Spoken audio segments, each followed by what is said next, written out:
morning, America. Chef Rob The Renal Chef. Welcome to my kitchen. On today's show, I'm going to show you how to make sodium-free ketchup. Wow, that's right, sodium-free. You know, I did a lot of studying and research, and I think that I can deliver a recipe for you that's going to knock your socks off. So let's get going here. I'm going to show you the recipe. It's tomatoes. We're going to crush these tomatoes up, and then we're in the blender, and then we're going to add all of these ingredients and then slow cook them in a crock pot for about 12 hours on high. The whole point is to let them stew down. You can make this with stewed tomatoes, but since we're trying to be really healthy, I'm going to go ahead and make it with these big Roma tomatoes. We're going to pop those in there, and then we'll add all these spices. So let's get going. Okay, so what we're going to do, these aromas, we've gone ahead and pre-cleaned them, and I've cut a couple of them up. You don't need to worry about coring them. We're going to go ahead and stew these down in the crock pot for about 12 hours on high with the lid off. So we'll start out by breaking these down. I've chopped them up into some pretty fair chunks here so that we can blend them like crushing ice in the blender, and we'll go ahead and do that right now. And this will start our base. The nice thing about this homemade ketchup is we're not using any tomato paste base. We're just starting out with tomatoes, and by stewing them all day, it's going to be fantastic base, and there won't be any sodium in it. So let's stir this down a minute here. Just pulse it.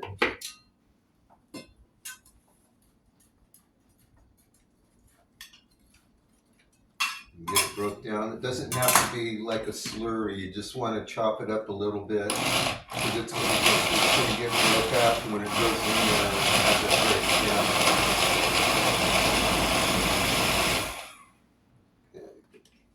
Okay. I'll show you what that looks like. That's about it.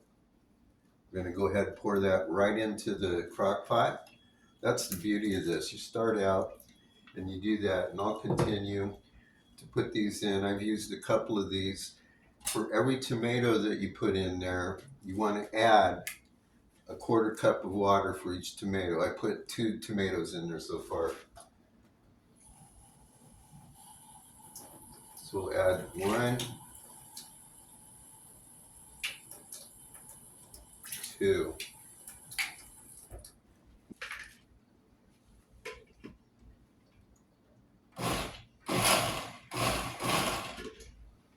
Okay, now that we've done that, just put that into the crock pot. We're going to go ahead and turn that crock pot on high now.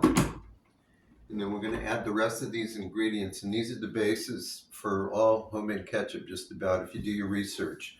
This is not a tomato paste based ketchup. This is just all natural. And so here's the ingredients. It's simple. Just pop it in. It's going to be delicious. So we have 2/3 cup of white sugar. You could substitute honey on this if you wanted to. Go that route, you could do that. So we're going to throw that in. Then we have 1 3/4 teaspoons of sodium substitute. That's really important. This is one of the more famous brands of the sodium substitute for salt. There's a few of them out there, but again, it's important to read the labels on everything that you're making. So this is a sodium substitute, not sodium. Then we have 3/4 cup of distilled vinegar. Then we have a red onion that I'm going to chop up in a minute, and we'll put that in there, but let's go ahead and go through the rest of these spices. So now we have 1/8 teaspoon of celery salt, 1/8 teaspoon of mustard powder, 1/8 teaspoon of ground clove, 1/2 teaspoon of garlic powder, and 1/4 teaspoon of ground black pepper. So I'm going to go ahead now. We're going to chop up this red onion.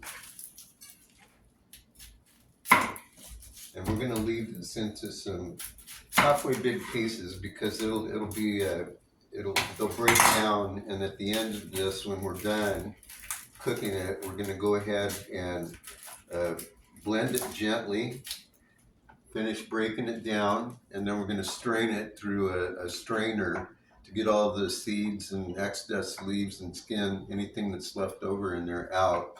It's gonna be delicious. So let me cut this up, we'll throw that in. You know, and hopefully you've been checking your labels. On our last show, we cooked barbecue and we were using low sodium barbecue sauce. So this is a basis that you can do for all kinds of barbecue sauces. And once we master this, then I'll show you how to put different flavors on it. You can make Asian. There's all kinds of things that you can do. And then of course here in the US, there's different regions with different styles of barbecue, but you can make it great. And that's the beauty of doing it with spices. You know, one time I built a clipper ship model. I don't know if you know what that is, but it's a 3-masted fast ship that they built to outrun the pirates back in 1700s, whenever it was, on the spice route, because they were carrying spices, and that's what all this is about.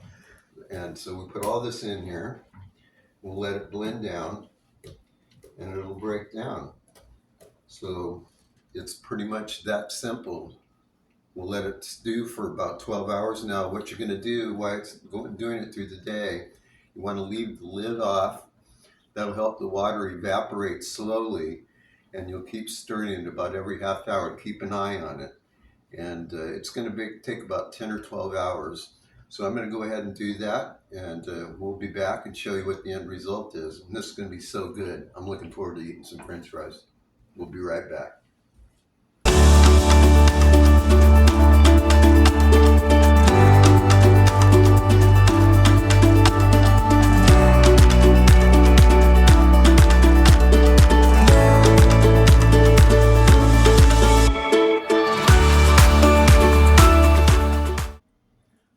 Okay, we're back. After letting the crock pot do its work for 12 hours, we've reduced down the tomatoes and all of the herbs and spices in there to make the base for the ketchup.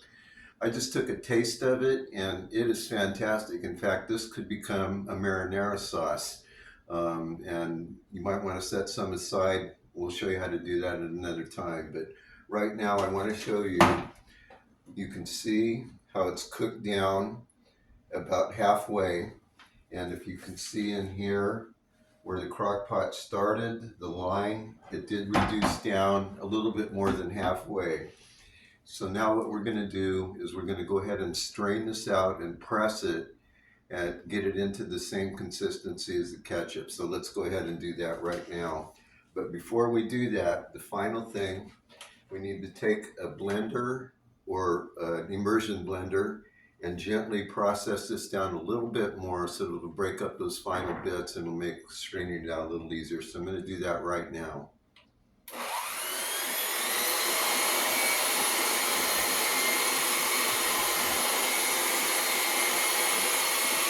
It's smelling so good. But some people, when they do this recipe type, they'll use onion powder instead of red onions. I like to put some real onions in there. They reduce way down. It just really imparts a great flavor. You want to do this for about 2 minutes.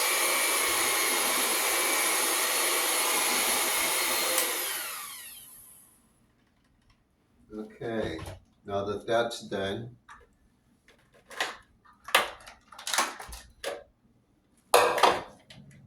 to strain it and drain it, we're going to go ahead and work it into this bowl, going through here, and then we'll work it down some more with the fine strainer. And there's different grades of strainers in here. You can make your ketchup a little bit chunky if you want, a little bit thinner. So I'll show you how we're going to do that right now. I'm going to start out by loading this up.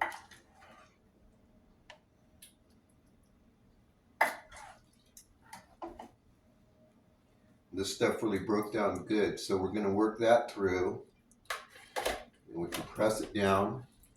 We'll keep working. It takes a little bit of work here. So when you do this, you know, you're going to want to make a big batch, and then you can set some of it aside. I recommend setting aside a 2 or 3 day portion into some freezer bags or some freezer containers and storing those in the freezer. You can do that for up to about 6 months. I recommend not more than 4, but when you do that, you'll only use what you need. This small bottle of ketchup costs $5.29. This homemade ketchup for the same amount cost about 75 cents. It's amazing. You can save a lot by making your own. It's a little bit of work, but I want to talk to you a minute about this. Look what we have. We've got some leftover vegetables that we can make salsa with. This is a regular ketchup, 529 ketchup, same consistency. It has that red color that we're all used to. This is our homemade ketchup, tastes identically the same. If you close your eyes and taste them, you think it's just your normal ketchup. This ketchup is our ketchup that we made, and we added a little bit of food coloring. I want to talk to you about food coloring for just a second. This is red food coloring used in baking, and the commercial food processors have a dye that's called number 40 red. And there are some possible known carcinogens in there, but the jury's still out on that. But you can research that on Google and find out about that. My point is that we now have ketchup that is completely organic. There's nothing in it that's bad for you, and it tastes just like the regular ketchup at about a quarter of the price. So I think we have a win-win situation here. I hope you've enjoyed this today. We'll see you next time. Have a good day.